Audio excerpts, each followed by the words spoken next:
What is that? Things like I'm showing you here. If I'm not looking at a market maker buy or sell model, I'm looking at graded price swings like this. That right there is another thing I just laid heavy on you. I'm not always trading in a market maker buy model or sell model. Sometimes I'm looking at just a simple price run on a liquidity basis, and I grade that price swing like I'm showing you here. And those are the only two pillars of my trading. That's it. Why is it just those? Because that's how these markets book. That's it.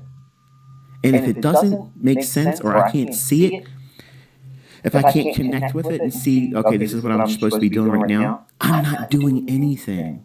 And I know why I'm not doing it. And guess what? I'm content. I'm absolutely content with not doing anything when I cannot see a market maker buy model or a market maker sell model or a one-sided price run to liquidity like what this is here.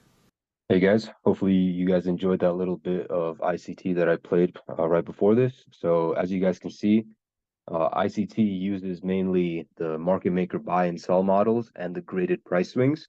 So most of the ICT community is familiar with the market maker models, but people aren't necessarily familiar with graded price swings. So graded price swings is something that he taught in his 2020 algorithmic order flow series. And it's not really something that's, that most people have heard of. So I'm going to show you guys what that is today. And most importantly, I'm going to show you guys how I use it in my trading. So let's go ahead and get started.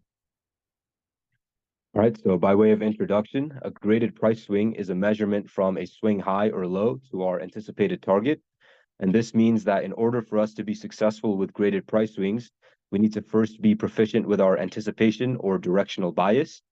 And then once we are proficient with our bias, we can use graded price swings as a confluence to help us anticipate what and where certain things can happen in the market as we move towards our target. All right, so let's move on to the next slide. All right, so let's go over the anatomy of a graded price swing.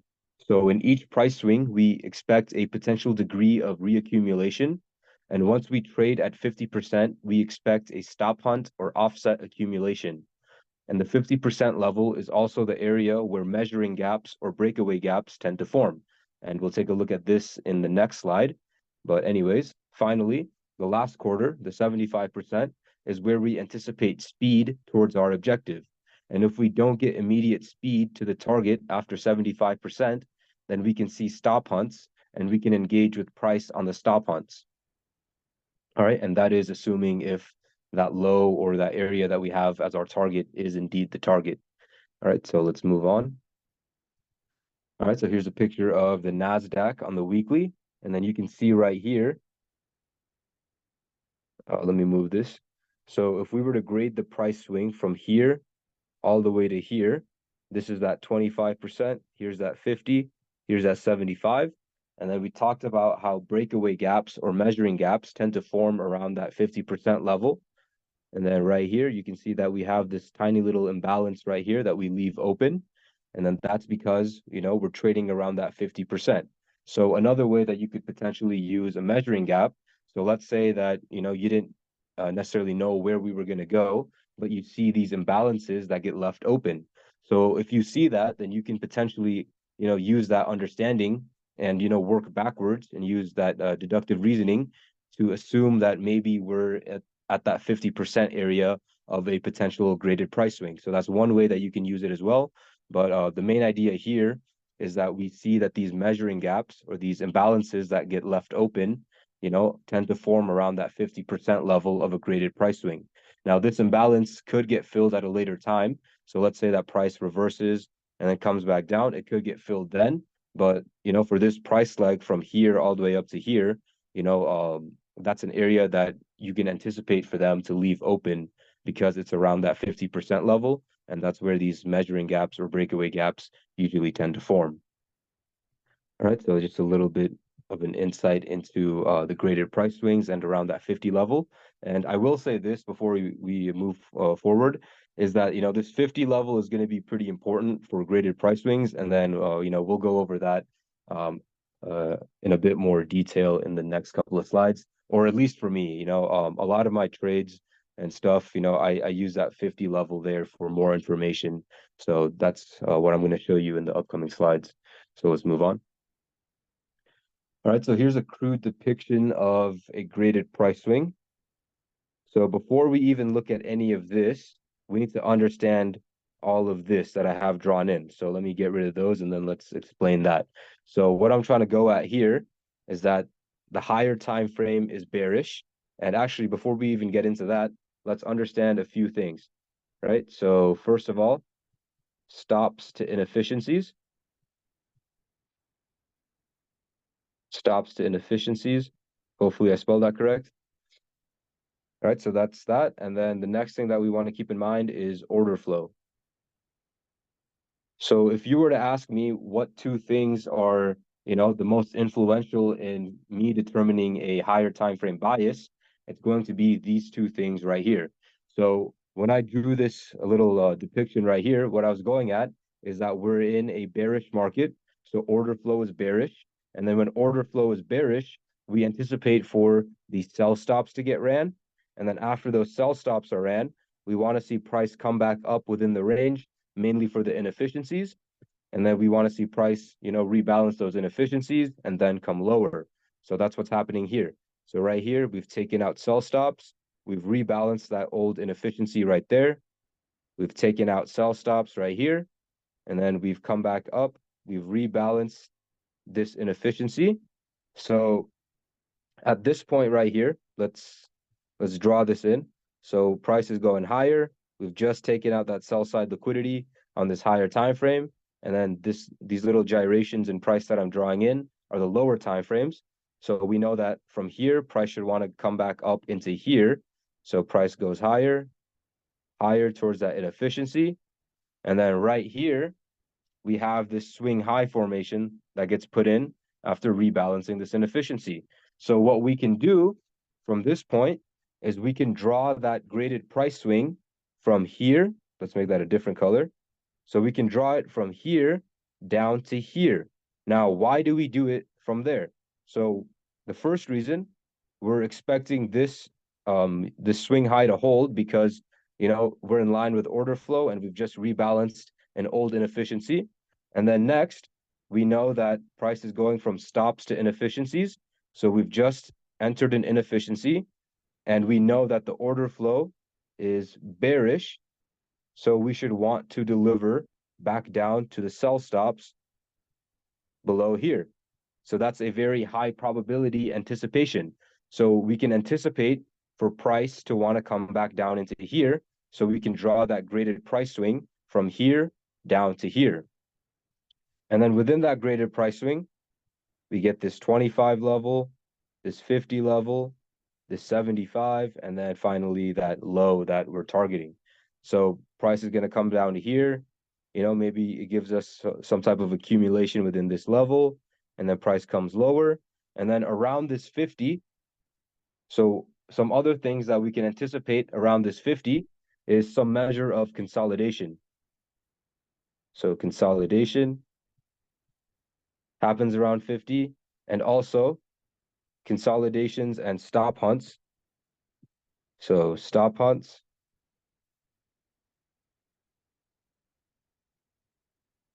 And then also these measuring gaps or breakaway gaps. So measuring gaps. All right, so that's a few things that we can anticipate at that 50 level. So let's put this off right here. And then let's make this a different color. So let's put this in red. So at that 75 level, we typically want to see speed towards our objective. So speed, so that's our first anticipation. And then if we don't get speed, then we want to see, potential stop hunts to give us more, in this case, shorting opportunities. So stop hunts for more buying or selling opportunities. All right.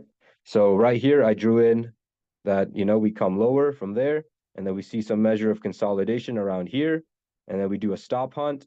And then, from that stop hunt, we come lower, and then we reach around that 75% level, and then, we just see a drop. Now, the other thing that could happen around that 75, as we mentioned, is some potential stop hunts. So let's say that we didn't get speed. So if we didn't get speed, maybe we just consolidate, we hang around here, because let's say that this right here was a high resistance liquidity run.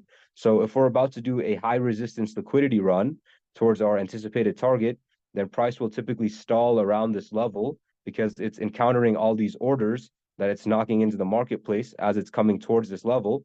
So you can see, price slowing down, and then that's when you can anticipate for price to do, stop hunts around that level. And then finally, we get that break down into there.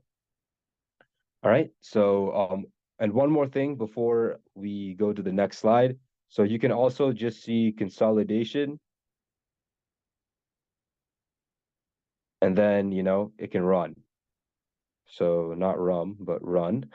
So it can either consolidate and then, consolidate into a stop hunt, leave measuring gaps, or, it could just consolidate and run as opposed to doing a stop hunt at around this 50. So these are things to, potentially be aware of when price is reaching those levels. And another way that you can use all of this information. So another way that you can use these two bits of information, this and this, that is to, kind of confirm whether your directional bias is correct. So in the past slide, I mentioned how we can use these graded price swings to anticipate what and where certain things can happen. And these are the things that I'm, outlining to you guys right here. So as price is coming, towards this level, we grade that price swing, and then we ask ourselves, okay, we're at the 50, are we consolidating around here? Okay, and then if we are, then that's good because, we're anticipating that to happen. So that means that that could be a potential sign that our bias is correct, and then let's say that, for the opposing example, if price is coming towards that 50, but it's not, consolidating, doing stop hunts, leaving these measuring gaps or anything like that, then maybe that's an indication that our direction is wrong, and then maybe price is going to go in that opposing direction. So you can use these conditions that are supposed to happen around these levels to potentially, confirm or, disprove your bias as well. All right, so that's that little bit on graded price swings, and then these are the things that we anticipate for to happen around those price levels. So with that being said, let's move on to the next examples. And then in the next examples, what I have for you guys is some highlights from my backtesting session. So in that, I'm going to show you guys the higher time frames, everything that I'm thinking. And then I did that backtesting session on FX replay. So you guys can see, my thinking process while I'm inside of that trade as well, because I like to, keep my backtesting realistic because let's be honest, backtesting is like training. So, you only train or you only play the way that you train. So that's why I like to keep my back testing as realistic as possible. So you guys will kind of see some insights into, that as well in the next couple of slides. So I'm going to clear these drawings and then let's move on to the next slide. All right, so this is the euro dollar on the monthly, and then I was back testing in 2022 on FX replay. So sorry if this drawing or this picture is a little bit scrunched up. I was trying to make this fit on the slide, but basically what I'm seeing here is that price is coming lower. We negated this monthly inefficiency right here. And then as a result, we started respecting this inefficiency right here. We came lower. And then let's go back to those bullish inefficiencies. We respected or disrespected that right here. So that is giving me a indication that we are potentially, going to run out this low right here, because as I mentioned, price is moving from stops to inefficiencies and inefficiencies to stops. So right here, inefficiencies down to stops, these stops got negated. So the next place that I would anticipate for price to go would be this low right here. And within this monthly level, you can see that there's still room for us to want to take that level out. So that's everything that I was seeing on the monthly in my back testing. So let's move on to the next slide. All right, so here's a weekly example. So on the weekly, we have these equal lows, which were also those monthly lows right there. And then we left this level right here. So we negated that. So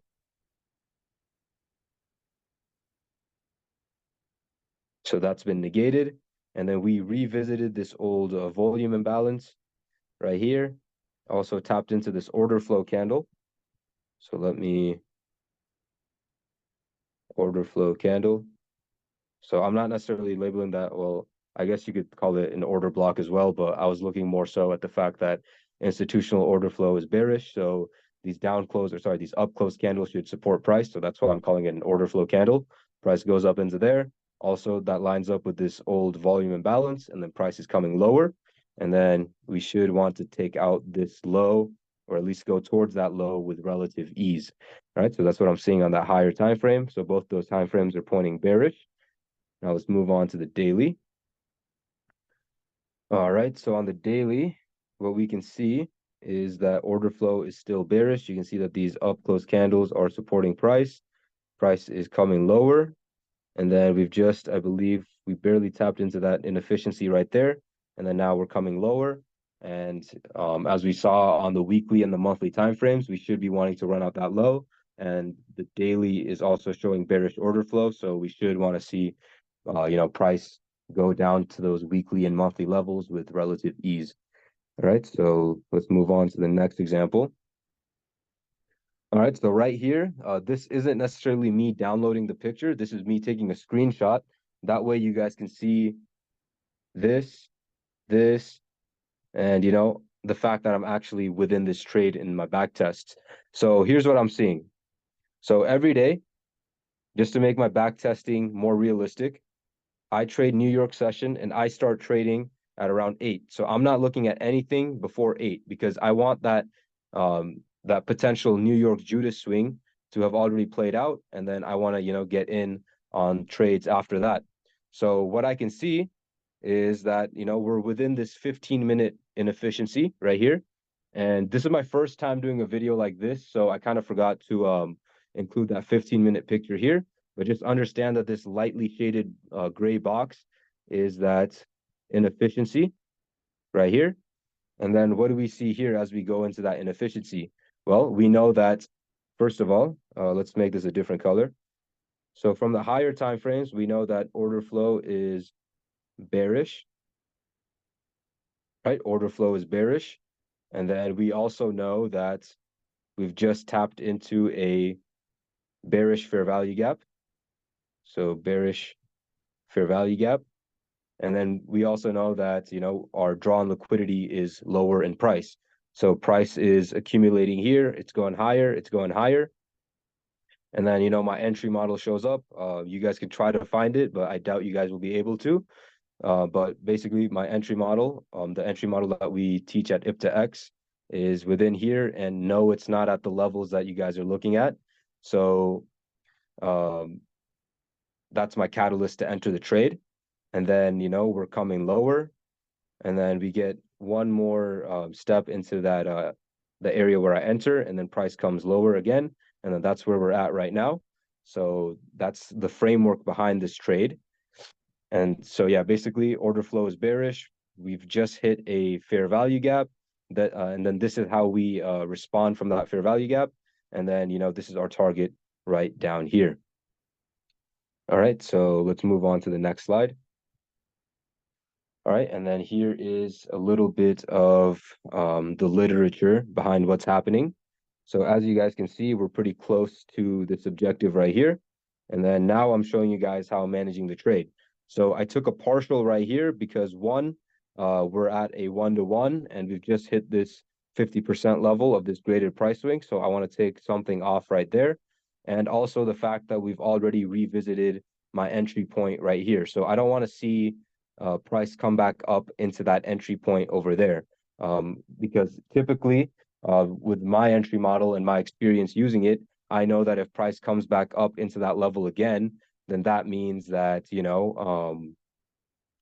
that my direction could be wrong and that we're headed straight for that stop loss. So that's why once we've already, gone to it once, I don't want to see it go back up there again. So that's what I'm seeing here. Price is here. All right. So even though this is like a 1-to-3, I still want to, take something off. So that's what I'm doing there. And then as you guys can see, we're consolidating around this 50% level. So right here, here is that 50% level right here. This is the area that we're anticipating for price to go to, which is a old level of liquidity from the left side of the chart. And then price is coming lower. And then right around that 50%, we get that consolidation. And then also we hunt those stops right there as we would anticipate to happen at that level. And then price is coming back down. And then as soon as we hit that 75, so this is actually a little bit wrong. This should be 25, 50, and then this should be 75. I just drew my fib upside down, but either way. So we hit that 75%, and then, we start hunting stops around this level again. So, as I mentioned, that's the other thing that could happen around 75. And then, I want to take something off here just in case price does just, want to reverse, because at the end of the day, you never know. So, I made sure that I took something off extra here, and then I left the rest of the position to run, down into there. So let's take a look at what happened. So all throughout this, I want you guys to study this and, like these numbers down here, because, I want to show you guys that I actually, am able to do this. So, that's like what I want you guys to glean from that. And I started this backtest session at 100K, and then I've been backtesting for the past however many weeks, just on and off, just in my free time, and then I've been able to do this much so far. So I think for this session with the graded price swings, I was able to do up to around 2% for these two trades that I'm going to show you guys. So yeah, just kind of study that as well. But yeah, let's move on to the next slide. All right, and then you can see that we run out that liquidity there, and then, that balance on the bottom changes as well. All right, so let's move on.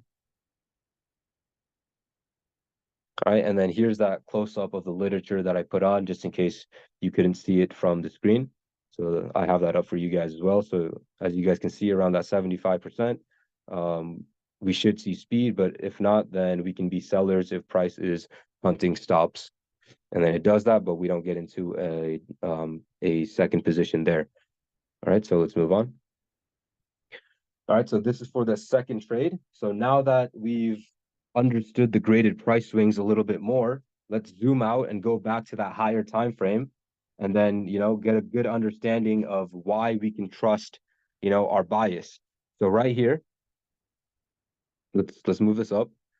I drew that graded price swing from here down to here. Now what's happening? So as we get to that 50, this is where we start to kind of consolidate.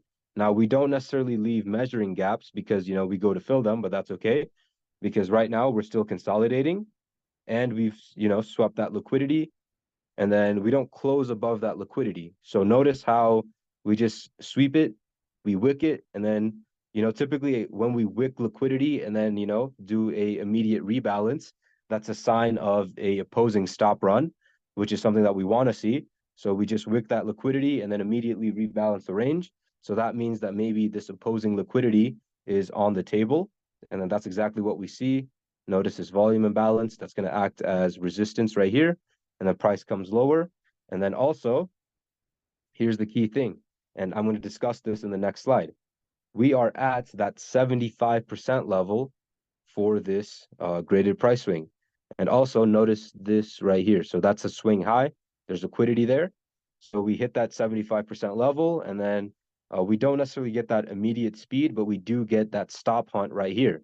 And then, we can validate that or anticipate it because, this is at that 75% level, and that's what we would normally anticipate to happen here. But now that we've ran stops, we should see a measure of speed come into the market to take out this level. So we want to see speed coming down into this level to ultimately take out that low. All right, so let's move on to the next example. All right, so this is on the daily. So we took a graded price swing from the weekly, and now we're transposing it down to the daily. So right here, swing high, swing low. What's happening? We come lower, and then around this 50, we start to reaccumulate, right? So, so we consolidate, and then we also take liquidity. Now notice, same thing happens. That happened over here. Notice how we just took out liquidity there above those equal highs, and then we immediately come back inside the range. And as I mentioned, when we do that, that's typically a sign of a opposing stop run. And we get the same story right here. So right here, we take out liquidity. So and then we come back inside the range. So that's a sign that we could see an opposing stop run right here. And then I messed up again. This should be 75, should be 25. So forgive me for that. I just drew my fib upside down. But basically, now we see that we're also in that 75% level of this graded price swing, right? Or this last partition. So however you want to draw your fib, whether you consider this 25, 75, whatever, this last partition right here should be the area that you anticipate speed. And if you don't get immediate speed, then, you can allow for some measure of liquidity hunting to then give you speed towards this target right here. So if you guys remember from the weekly, we were somewhere like right here, right? So on to something like this, right? Actually, I drew too many lines. So here, right? So we were at the 75% on the weekly. And then within that, we had this little segment of price action right here. And then we're also at that 75% level on the daily. So we should see a ton of speed, or we can anticipate for a ton of speed to come in to take out this level right here, because on top of this being a weekly level, a monthly level, and a daily level, on top of this being a weekly and a monthly level, this is also a daily level. And we're at a, relative same place proportionally within those graded price swings. So we should see some measure of speed to come take out this level right here. So going into this next trade, that's what I'm thinking. All right, so let's move on and take a look at what I did. All right, so the next thing that I did after looking at the daily was I went over and I looked at the hourly chart. And then as you guys can see, this is the next day, right? So we're still following that bias, right? Because bias comes first, and then we apply all the fancy technicals. So as you guys can see, that account balance and everything is going to stay the same, and this is that next day. So the previous day was the 25th of April, 2022. Today is the 26th, right? We're following that same bias. So right here, if you guys watched that master call that we did a few weeks ago, we talked about levels of fair value. So levels of fair value. So let's understand that. Why do I call this level that level of fair value? So let's understand this literature a little bit. So first I say equal lows, and then I say slash level of fair value. So first of all, this area was, equal lows before we took it out, and then we took this level out with speed, right? So when we take out these levels with speed, we don't offer enough delivery or opposing delivery within this level. So that's why this area becomes that level of fair value. So let's get rid of those two lines, and then let's understand this from the framework of delivery. So the way that I explained it in the master call was something like this. So we have a low, we have a high, and let's label this point A, and let's label this point B. So how do we get from point A to point B? Well, we need to buy up into there, right? So let's look at this as a green candle, right? All of this price delivery, right? In order for us to go from here, from point A to point B, we need to go up overall. I know there's downside candles within here, but overall, we need to go up, right? So let's draw that in, and let's make that a green candle, right? So now, how do we get from point B down to point C? Well, we do that by selling off. So that is going to be a red candle, right? So that's a red candle. Now, from this drawing, we can see that we're inefficient. We're inefficient right here. So this candle offers sell side here, but it doesn't offer anything here, right? So we're inefficient up to this point right here. All of this is too much selling. So we need to go back to areas of old buy side delivery and offer buy side within there, right? So what we did this, and then we did this, right? There's not enough, or sorry, the last time that we offered buy side delivery was here, because you can see that we went up from there. So if we went up from there, that means that we offered buy side delivery from there. And then if we came down from here, that means that we offered sell side delivery from there. And then this area right here is that old area of buy side delivery, right? Old area of buy side delivery. And then from there, we need to offer buy side delivery again up to that point. We don't need to come all the way up to here, right? We don't need to come all the way up there. We just need to offer it up to here, minimum, right? At least up to there. And then from there, if we're truly bearish, we can see price want to come lower off of that, right? So let me get rid of all of that. That way, because we understand that now, because there's a few drawings that actually, I guess I could get rid of all of it. So that's why this fair value gap over here doesn't get filled, because look, let's look at this a different way. So upside, downside, all of this is balanced, right? This fair value gap is within a balanced price range. So within BPR, right?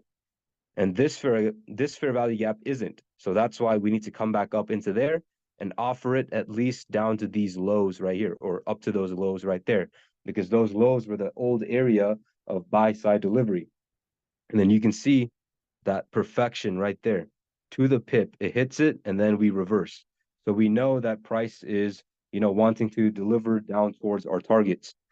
And then now we have this inefficiency right here on the hourly, but more so I'm going off of the 15-minute, because within his video from his 2020 series, ICT talks about how you can use graded price swings fractally, and then if you want to see 15-minute delivery more clearly, you can use graded price swings on the 1 minute. So that's kind of more so what I'm going off of in this video. So yes, I am keeping in mind that there's those overlapping fair value gaps, but the reason that this gray box is bigger is because I am looking at a 15-minute fair value gap for my 1 minute delivery.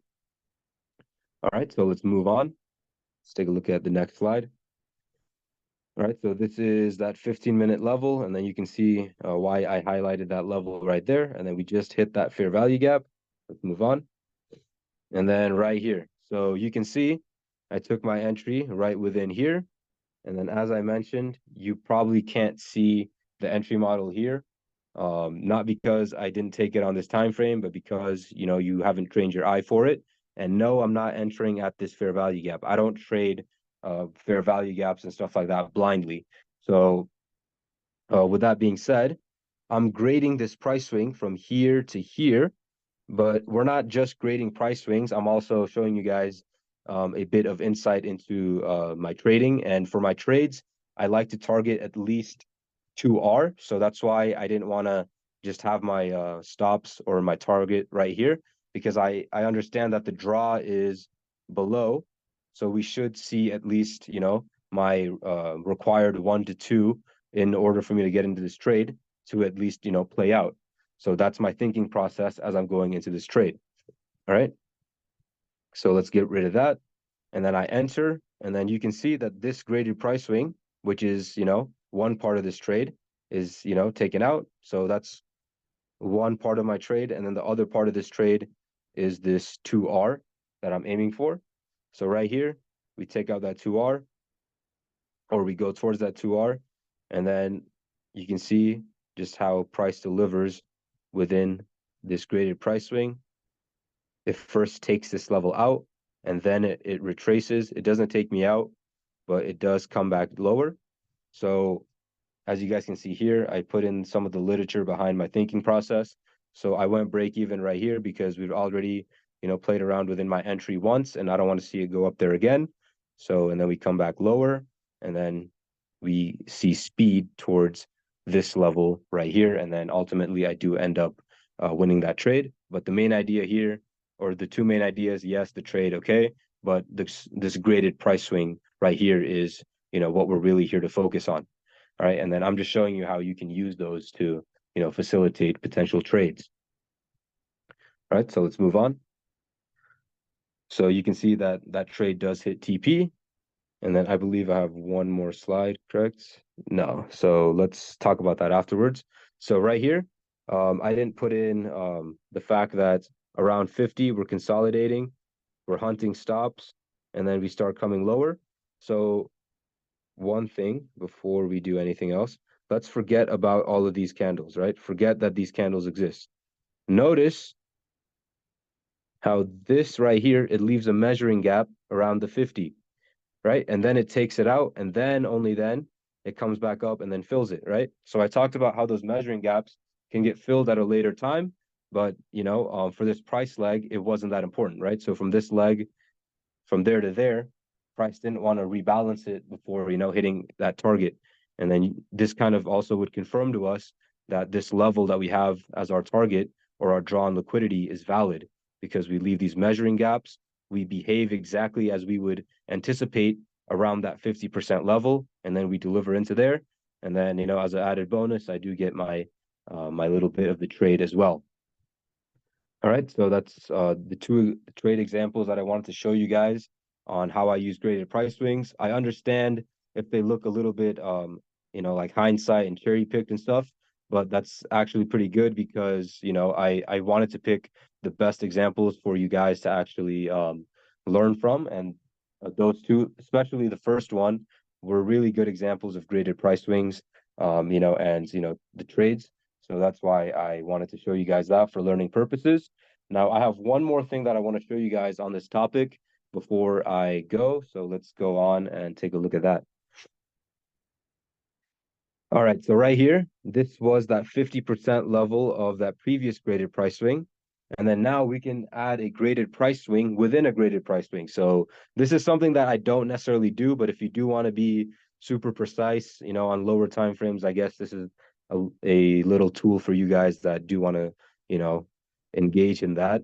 So let's just say that we're aiming for the 50% of that overall graded price swing, right? So let's say that we don't want to, take part in all of this. We just want to, get in from here to around 50 because, maybe you just anticipate that price would want to reverse from here. So you don't, like you don't feel confident, going all the way. So right here, you could aim for that. So within that graded price swing, you have this other graded price swing, right? So this is that high of that overall graded price swing. Here's that low. So here's that 50 of that overall graded price swing. And then you could put that graded price swing from here down to this 50 level, and then use that as a potential graded price swing. So right here, you can see that we get that same type of delivery. So right here, price comes back up. We consolidate around 50, right? We consolidate around 50. And what do we leave? Measuring gap, hit our target, which is this, and then we come fill it, and then we come lower. And then fractally, this right here was that stop run and all of that from this overall graded price swing right there. So that's another way that you can use it. And then, we do get speed at that last quarter as well. So look, here's that last quarter, that last partition. Notice how we get speed as we deliver down into there. So you can see these concepts working, even within themselves, like within that graded price swing, price is still delivering in terms of this graded price swing as it's moving through, each of its levels. So using this concept that I just showed you might be more powerful on, a higher time frame, like a daily or something like that, or an hourly or 4 hour. But I just wanted to show you guys just something extra that you guys could do with this concept as well. So I know that this is maybe your first time hearing about this, and this is just me and how I use graded price swings in my own trading, and how we teach our students to kind of use them at Ipda X. So if you guys have anything to add to that, or if you guys have any thing or anything that you might disagree with, just leave those in the comments. Let's keep this as an open discussion, so that way we can all learn from it. But yeah, this is just, something that I wanted to introduce you guys to, and hopefully you guys found it insightful. and I'll talk to you guys in the next video. Cheers.